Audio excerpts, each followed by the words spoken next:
Evo opet mene.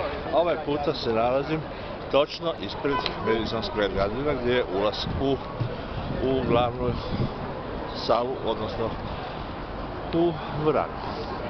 Ovdje je jedan prekrasan mali parkić, ovo je Peta avenija. Evo vidite, reklame, taksija u priči, američke zastave, a ovo tu je hram košarke i boksa, jedan od najpoznatijih stadiona, skoro bilo čovjek mogu reći na svijetu, Madison Square Garden. A ja imam kartu za utakmicu New York Knicksa i Cleveland Cavaliersa, koja košta $165. Nije neka cijena, ali je 12. red, što je fantazija.